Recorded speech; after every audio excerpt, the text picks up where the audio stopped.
नमस्ते दोस्तों, मनमोहक हिंदी कहानियाँ चैनल में आप सभी का स्वागत है। आज की हमारी कहानी है लौट आई खुशियाँ। रितु का मन आज सुबह से ही अनमना सा हो रहा था। फटाफट काम निपटाते हुए उसने प्रकाश की आंखों में अपने लिए चिढ़ और नफरत के सम्मिश्रित भाव देख कश्मकश में पड़ गई। कहाँ चूक गई वह मल्टीनेशनल कंपनी के हजारों लोगों को संभालती सीईओ काफ़ी कोशिशों के बावजूद अपना घर बिखरने से नहीं बचा पाई। मन में दवा दुख आंसुओं का सैलाब बनकर आंखों के रास्ते बाहर आना चाहता था। बड़ी मुश्किल से रोक पाई रितु। चुप सी उदास दीवारें और पराए होते अपने के बीच रहना बहुत मुश्किल लग रहा था। आहत अहम ने न जाने किन आक्रोश भरे क्षणों में अलग होने का निर्णय ले लिया। उसी की कागजी खाना पूर्ति के लिए दोनों 4 बजे वकील के पास आने वाले थे। घर से निकलते हुए रितु के पैरों में मानो बेड़ियां पड़ गईं। एक लंबी सांस ले पूरे घर को आंखों में समेटते बाहर निकली, मानो अब शायद ही वापसी हो। वकील के यहाँ तलाकनामे पर हस्ताक्षर करते रितु के हाथ एक बारगी कांपे। कनखियों से देखा प्रकाश का भी यही हाल था। दोनों खामोशी के साथ ही बाहर निकले। चर्चगेट स्टेशन पहुंचते ही प्रकाश ने चुप्पी तोड़ी। तुम घर पहुंचो, मैं बाद में आऊँगा। और उत्तर की प्रतीक्षा किए बिना ही दरवाजे से बाहर निकल गया। अब मेरा साथ घर तक भी गवारा नहीं। मन रो उठा रितु का। शायद बाहर की मूसलाधार बारिश भी उसका साथ दे रही थी। लोकल ट्रेन में बैठते ही उसके विचारों की श्रृंखला फिर शुरू हो गई। इतना प्यार किया करते थे दोनों एक दूसरे से। प्रेम में आखंड डूबे रहते। दोनों के परिवार इस शादी के खिलाफ थे। सारी कठिनाइयाँ झेलते आपसी विश्वास के सहारे 2 वर्ष का लंबा अंतराल गुजर गया था। बीतते समय ने प्यार की नींव और मजबूत कर दी थी, लेकिन दोनों के परिवार वालों का दिल फिर भी नहीं पिघला। अब और इंतजार न करते हुए दोनों ने कोर्ट मैरिज कर ली। दहलीज लांघते ही रितु अय्यर रितु प्रकाश माथुर बन गई। जीवन में खुशियाँ ही खुशियाँ थीं। ऑफिस से घर लौटने का दोनों को बेसब्री से इंतजार होता, लेकिन धीरे धीरे यह प्यार न जाने कहाँ खोता चला गया। प्यार की जगह कड़वाहट ने ले ली थी। बांद्रा स्टेशन पास आने लगा। विचारों को झटक रितु उठकर दरवाजे तक आई कि अचानक भयानक आवाज़ से जोरदार बम विस्फोट हुआ। वह कुछ समझ पाती इससे पहले ही जोरदार धक्के से वह दरवाजे के बाहर फेंकती गई। सिर झंझना उठा। चारों ओर खून ही खून, मांस के लोथड़े और चित्कारें। अर्ध चेतनावस्था में ही उसने देखा कुछ लोग उसे उठाकर दौड़ रहे हैं। दर्द की एक टीस पूरे शरीर में फैल गई। आंखों के आगे अंधेरा छा गया। शायद बेहोश हो गई थी वह। प्रकाश थके थके कदमों से घर जाने के लिए चर्च गेट पहुंचा। बाहर की दुनिया से बेखबर अपनी ही धुन में खोया था। स्टेशन पर खूब भीड़ थी। लोग बातें कर रहे थे। पिछले हफ्ते तेज बारिश ने दम निकाल दिया। उसके बाद भिवंडी में हुआ दंगा, दहशत फैला गया। 2 दिन पहले शिवसेना का तोड़फोड़ से डरे लोग संभले भी नहीं थे कि आज का ये भयानक बम विस्फोट। पता नहीं और क्या क्या देखना बाकी है। बम विस्फोट? प्रकाश के कान खड़े हो गए। पूछने पर पता चला 7 जगहों पर बम विस्फोट हुए हैं, और वो भी प्रथम श्रेणी के डिब्बे में। प्रकाश के तो होश उड़ गए। हाथ पैर कांपने लगे। रितु, वह जोर से चिल्लाया। सिर पकड़कर नीचे बैठ गया और दहाड़े मारकर रोने लगा, क्योंकि रितु उसी ट्रेन में थी जिसमें बम विस्फोट हुआ था। लोगों ने प्रकाश को संभाला और उसे फ़ोन करने की सलाह दी। हाँ हाँ, फ़ोन करता हूँ। कांपते हाथ न जाने कितनी बार डायल करते रहे, पर फ़ोन नहीं लगा, ना ही मोबाइल और ना ही घर का। लगता भी कैसे? लगभग सभी मुंबई वासी और दूसरे शहरों में रहने वाले लोग अपने घर वालों और रिश्तेदारों की सलामती जानने के लिए फ़ोन कर रहे थे। इससे सारे नेटवर्क जाम हो गए थे। काफ़ी रात हो गई थी। प्रकाश जल्द से जल्द बांद्रा पहुंचना चाहता था, पर ट्रेनें रद्द हो गई थीं। लोगों का बड़ा सा हजूम चर्च गेट से भाईदर और विरार तक पैदल ही भूखा प्यासा अपने अपने घरों की ओर भाग रहा था, अनेक शंका कुशंकाओं के साथ कि कहीं हमारा कोई अपना तो इस विस्फोट में नहीं। इन भागते पैरों को ताकत देने के लिए लोग रास्तों में मदद के लिए खड़े थे। स्थानीय निवासी और सेवाभावी संस्थाओं के कार्यकर्ता तो पीने के पानी से लेकर चाय बिस्किट तक बड़े ही अनुशासित तरीके से बांट रहे थे। कहीं कहीं आग्रह के साथ और कहीं मीठी जबरदस्ती के साथ। उन अनजान लोगों का प्रेम और अपनापन देख प्रकाश की आंखें बरबस ही गीली हो गईं। किसी तरह प्रकाश बांद्रा स्टेशन पहुंचा। वहां का दृश्य देखकर उसका दिल दहल गया।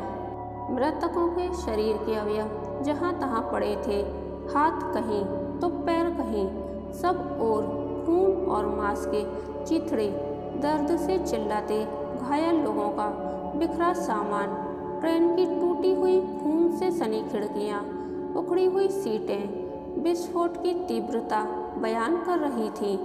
आसपास के लोग घर में डरकर दुबक कर बैठने की बजाय घायल लोगों को जल्द से जल्द अस्पताल पहुंचा रहे थे। घर की चादरों और साड़ियों से स्ट्रेचर का काम लिया जा रहा था। कहाँ हो रितु? प्रकाश की मानो धड़कनें रुक गई थीं।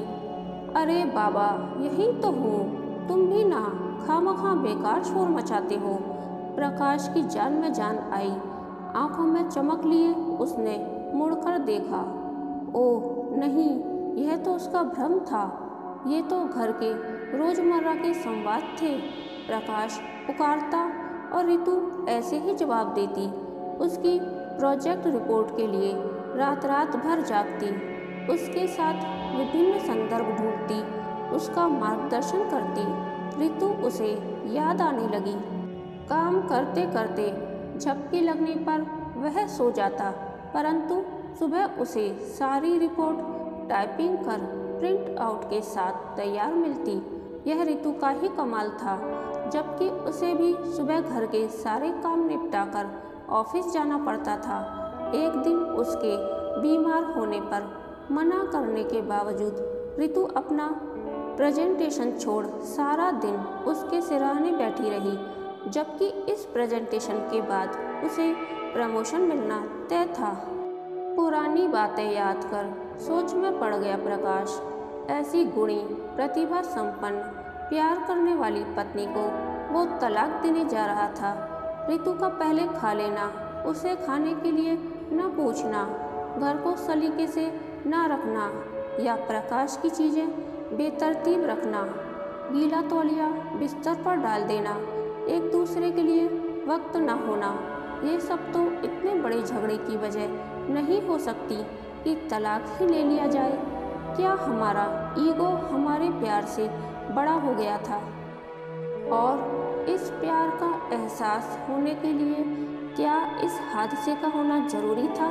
यदि वह पहले ही समझ पाता तो शायद रितु को इस तरह ना खोता। धिक्कार है उस पर। कहाँ हो रितु? चलते चलते थक गया था प्रकाश। एक ओर भय से पागल मन, दूसरी ओर टीवी पर दिखता हाहाकार उसे एक अस्पताल से दूसरे अस्पताल चक्कर काटने पर मजबूर कर रहे थे। अस्पतालों की अवस्था तो और भी विकट थी। चारों ओर शोर ही शोर। हेलो, 50 बेड और भिजवाओ, एम्बुलेंस प्लेटफॉर्म पर भेजो, सर्जन एनेस्थेटिस्ट को कॉल करो। साथ ही सांत्वना के शब्द, घबराओ मत, सब ठीक होगा। डॉक्टर जी जान से सेवा में लगे थे। डॉक्टरों द्वारा रक्तदान की अपील करने से पहले ही अस्पताल के बाहर लगी लंबी लाइन ने 2 घंटों में ही खून का स्टॉक पूरा कर दिया। इस विलक्षण तेजी, भावना और अपनेपन ने प्रकाश को हिम्मत बंधाई और रितु के जीवित रहने की आस भी जगाई। उसे लगा पूरी मुंबई सारी रात नहीं सोई है और उस जैसे अनेक शोकमग्न लोगों के दुख में प्रत्यक्ष अप्रत्यक्ष रूप से शामिल है। इस अंतिम अस्पताल में वह यंत्रवत घुसा, निराशा से चारों ओर नजर दौड़ाई पर असफल रहा। वापस जाते पैरों को किसी के कराहने की आवाज़ ने रोक लिया। मुड़कर देखा, कोने के बेड पर हाथों में नलियां, वेंटिलेटर लगाए कोई लेटा था। गौर से देखा, वह रितु ही थी।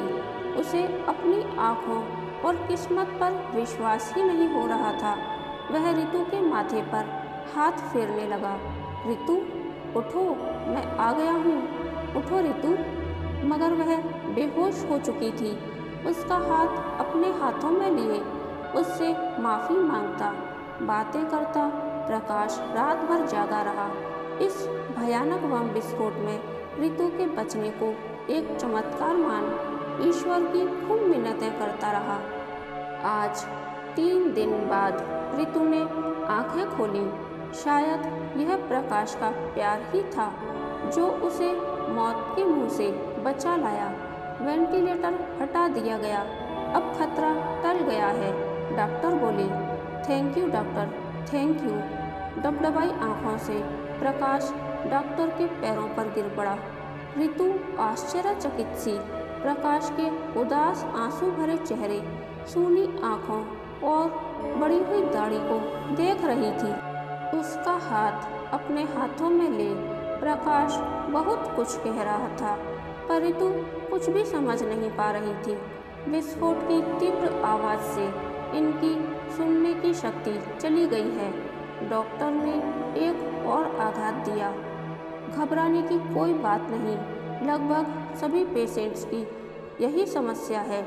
1 से 3 महीने में यह समस्या अपने आप ठीक हो जाएगी। प्रकाश ने चैन की सांस ली।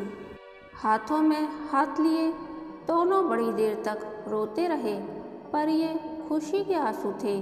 उनका प्यार खत्म थोड़े ही हुआ था।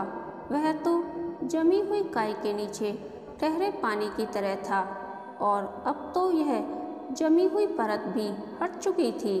जिंदगी और मौत के बीच झूलती रितु को प्रकाश ने एहसास दिलाया था कि वह रितु से अब भी बेहद प्यार करता है। साथ ही यह भी कि छोटे मोटे झगड़े तो हर घर गृहस्थी में होते रहते हैं, उन्हें ज़्यादा तूल देना ठीक नहीं। प्रकाश के इस प्यार, लगाव और देखभाल को रितु भी महसूस कर रही थी और पछता रही थी। सब कुछ पहले जैसा हो गया था।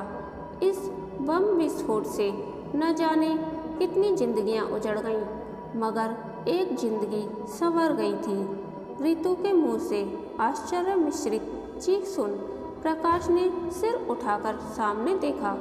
दोनों के परिवार वाले खड़े थे जो टीवी में इन्हें देख यहाँ पहुँचे थे। इस भयानक हादसे ने सारी कड़वाहट मिटा दी थी। सिर पर बंधी पट्टी, दोनों हाथों में जलने के जख्म और पैर में फ्रैक्चर लिए रितु ने उठने की कोशिश की। बस बस बहू, जल्दी से ठीक होकर घर आ जाओ। अब हम सब साथ साथ रहेंगे। ईश्वर तुम दोनों को सदैव खुश रखे, प्रकाश की माँ ने कहा। दोनों खुशी से फूले नहीं समा रहे थे। खुशियाँ फिर लौट आई थीं। कहानी के अंत तक बने रहने के लिए धन्यवाद। यह कहानी आपको कैसी लगी प्लीज़ कमेंट करके बताइए।